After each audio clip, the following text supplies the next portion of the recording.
नमस्कार, मैं डॉक्टर राकेश पाठक। क्या आपने कभी सुना है कि दुनिया के किसी देश का मुखिया विदेशी धरती पर खड़े होकर अपने ही देश का अपमान करे? क्या आपने कभी सुना है कि किसी देश का राष्ट्रपति या प्रधानमंत्री दुनिया के किसी दूसरे देश में जाकर अपने देश को पिछड़ा, लाचार और न जाने क्या क्या कहे? और क्या आपने कभी सुना है कि किसी देश का प्रधानमंत्री या राष्ट्रपति या राष्ट्राध्यक्ष विदेशी धरती पर जाकर खुद के सत्ता में आने से पहले के देश को निराशा और हताशा में डूबा हुआ देश बताता हो? आपका जवाब होगा, अब तक तो ऐसा नहीं सुना। लेकिन जैसे ही आप नरेंद्र मोदी के विदेशी धरती पर दिए गए भाषणों को सुनेंगे तो आपका सिर शर्म से झुक जाएगा। तब आपको एहसास होगा कि हमारे देश के प्रधानमंत्री नरेंद्र मोदी विदेशी धरती पर खड़े होकर बार बार अपने ही देश का अपमान करते हैं। ताज़ा मामला है प्रधानमंत्री नरेंद्र मोदी के रूस में दिए गए भाषण का। आप जानते हैं नरेंद्र मोदी जी अभी विदेश यात्रा में, पहले वे रूस गए, उसके बाद ऑस्ट्रिया पहुँचे। रूस में उन्होंने भारतीय समुदाय के बीच जो भाषण दिया है उसका एक हिस्सा आपको सुनवाते हैं, तब आप मेरे पहले 3 सवालों के जवाब ढूंढ पाएंगे कि हाँ, दुनिया में एक देश है जिसका प्रधानमंत्री, जिस देश का मुखिया अपनी ही ज़ुबान से अपने देशवासियों और अपने देश को विदेशी धरती पर खड़े होकर लाचार, हताश, पिछड़ा और न जाने क्या क्या बताने का काम करता है। आइए सुन लीजिए पहले कि रूस में भारतीय समुदाय के बीच प्रधानमंत्री ने 2014 से पहले के देश के लिए क्या कुछ कहा है। गर्व से बताते हैं कि आपका भारत आज किन बुलंदियों को छू रहा है। अपने विदेशी दोस्तों के सामने भारत का जिक्र आते ही आप देश की उपलब्धियों की पूरी लिस्ट रख देते हैं। दुनिया का आपकी तरफ देखने का नजरिया भी बदला है कि नहीं बदला है? ये 140 करोड़ देशवासियों ने करके दिखाया है। और आप जानते हैं, सफलता की जो पहली सीढ़ी होती है ना, वो खुद का आत्मविश्वास होता है। 2014 के पहले हम निराशा की गर्त में डूब चुके थे। हताशा, निराशा ने हमको जकड़ लिया था।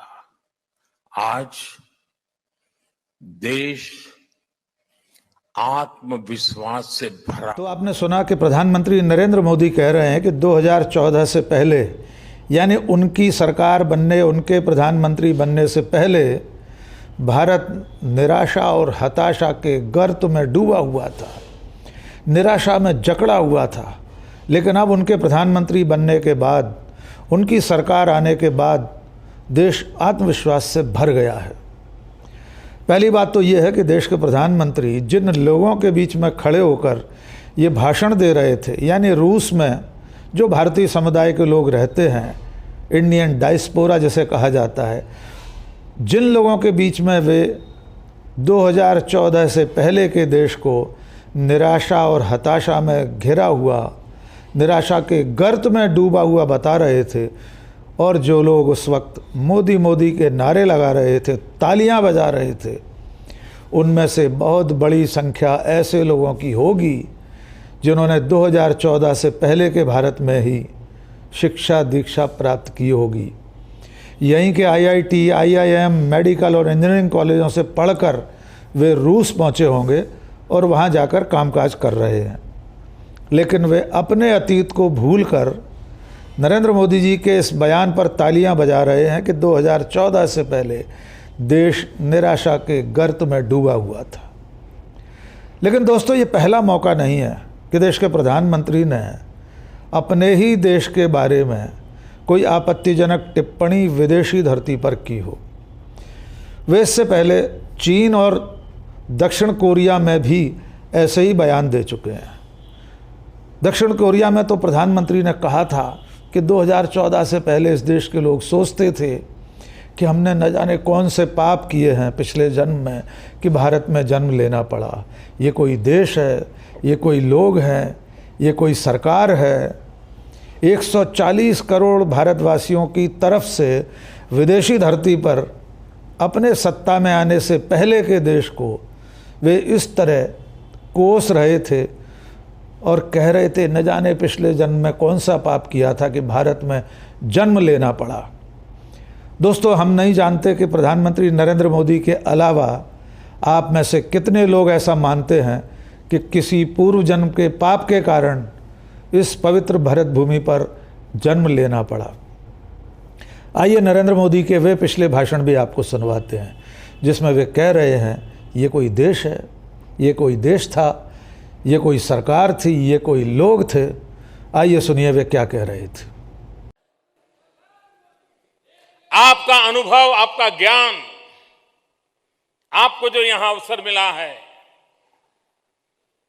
वो जितना भारत के साथ जुड़ेगा, भारत को आगे बढ़ने में सुविधा बढ़ जाएगी। एक समय था जब लोग यार पता नहीं पिछले जन्म में क्या पाप किया था, हिंदुस्तान में पैदा हुए, ये कोई देश है, ये कोई सरकार है, ये कोई लोग है, चलो छोड़ो चले जाए कहीं और लोग निकल पड़ते थे। कुछ वर्षों में तो हम ये भी देखते थे, उद्योग जगत के लोग कहते भाई अब तो यहां व्यापार नहीं करना है जी, अब यहां नहीं रहना है।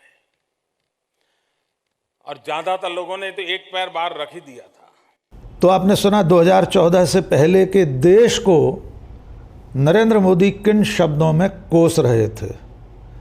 लेकिन जब वे 2014 से पहले के भारत यानी हमारे देश को, उनके अपने देश को एकदम पिछड़ा हुआ, लाचार, बेबस बताते हैं तो वे ये भूल जाते हैं कि वे खुद 2014 से पहले इसी भारत देश के एक राज्य गुजरात के 3 बार मुख्यमंत्री रहे थे।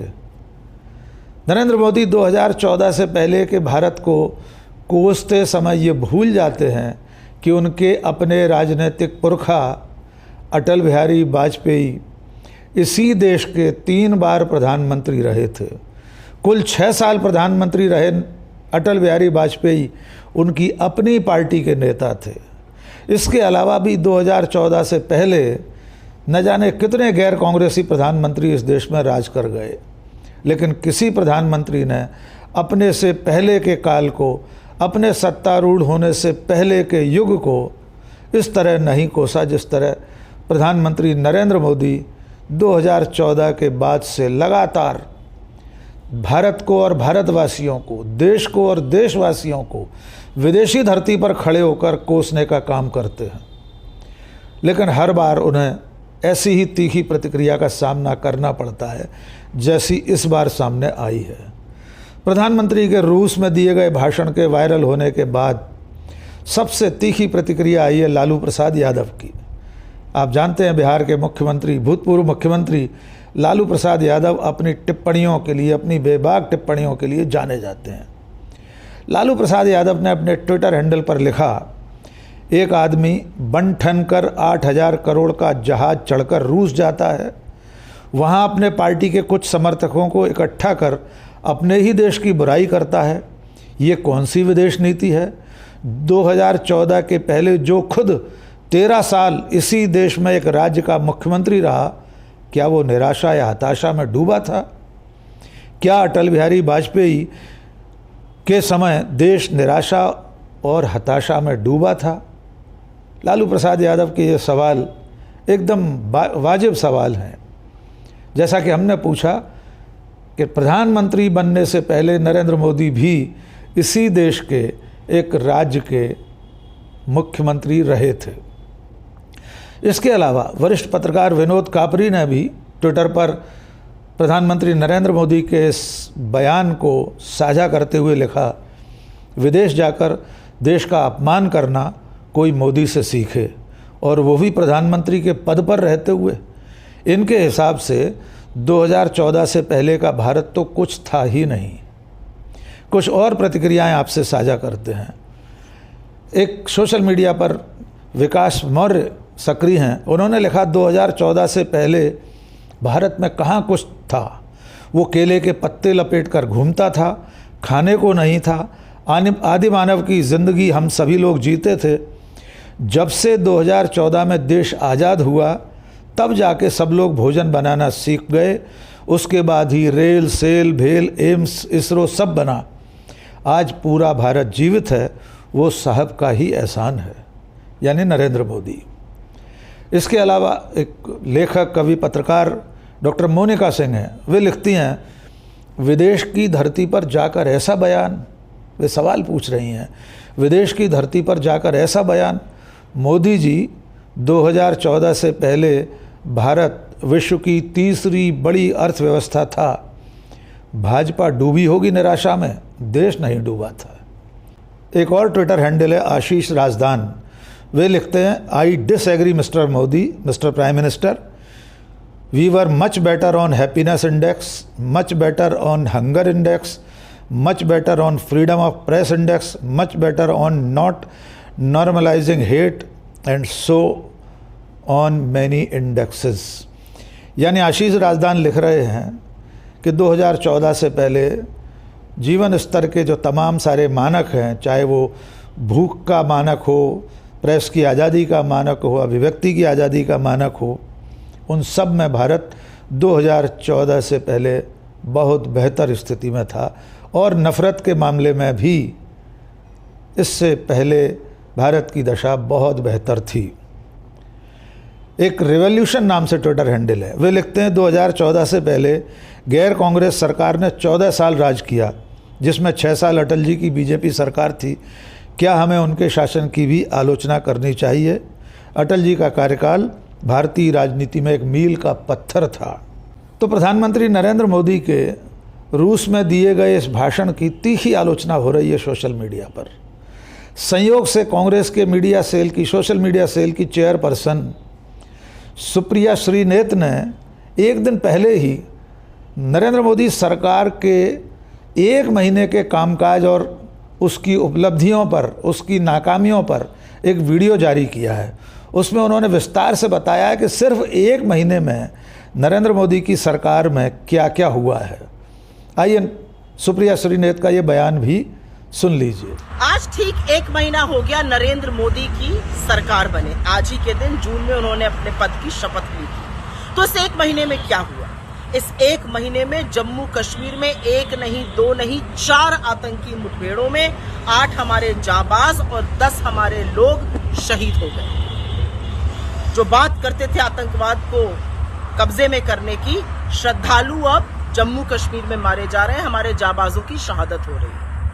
इस 1 महीने में जलपाईगुड़ी में एक बड़ा रेल हादसा हुआ। सोचा था कि पिछली बार बालासोर के हादसे से कुछ सीखेंगे, नील बटा सन्नाटा सीखा गया। जलपाईगुड़ी में फिर 40-45 लोग मर गए। इस 1 महीने में पेपर लीक की तो मानो आपदा आ गई हो, महामारी आ गई हो। इस 1 महीने में नीट की परीक्षा का पेपर लीक हुआ, उसके बाद नेट का पेपर लीक हुआ, फिर CSIR नेट स्थगित करना पड़ा, नीट की PG स्थगित करनी पड़ी। अरे दिल्ली विश्वविद्यालय अपना लॉ का एग्जाम नहीं करा पा रहा है। पेपर लीक की महामारी है, मोदी जी कहते हैं सब ठीक है। इस 1 महीने में दाल का, आटे का, दही का, सबका दाम बढ़ा, CNG का दाम बढ़ा, टोल टैक्स का दाम बढ़ा। इस 1 महीने में देश ने रुपए को निरंतर लुढ़कते हुए देखा, मानो गिरफ्त में ही नहीं आ रहा हो।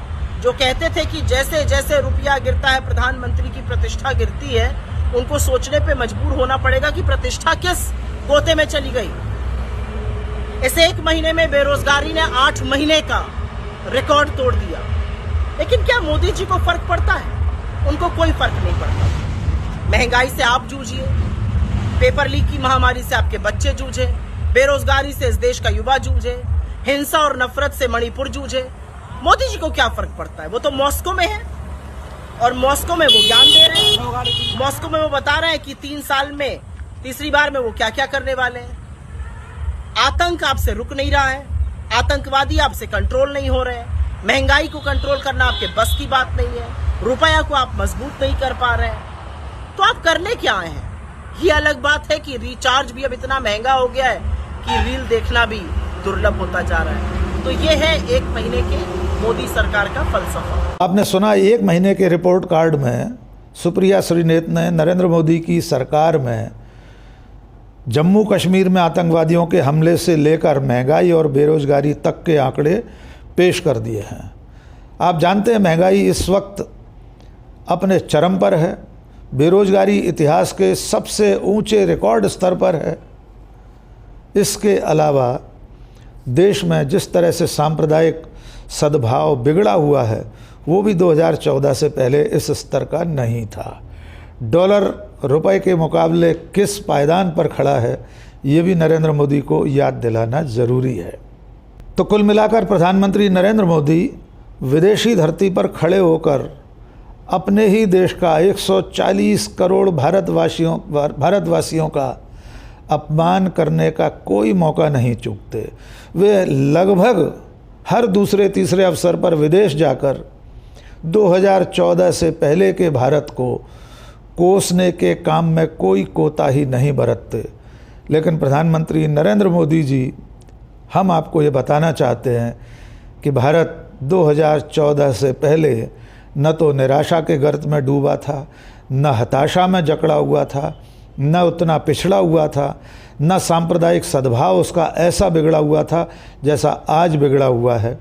हमें तब भी भारत भूमि पर जन्म लेने के पर गर्व था, हमें तब भी भारतवासी होने पर गौरव का एहसास होता था, हमें तब भी एक भारतीय होने का अभिमान था। हो सकता है 2014 से पहले आप निराशा के गर्त में डूबे हों, हो सकता है 2014 से पहले आप हताश रहे हों, आपको निराशा ने जकड़ रखा हो सकता है आप 2014 से पहले भारत में जन्म लेने पर शर्मिंदा महसूस करते हों, हो सकता है आप मानते हों कि आपने कोई पाप किया इसलिए भारत भूमि पर जन्म लेना पड़ा। लेकिन भारत के 140 करोड़ लोगों में से कोई 2014 से पहले ये नहीं मानता था कि उसने कोई पाप किया है, इसलिए भारत में उसे जन्म लेना पड़ा। आज के इस वीडियो में बस इतना ही। बहुत बहुत शुक्रिया। जय हिंद।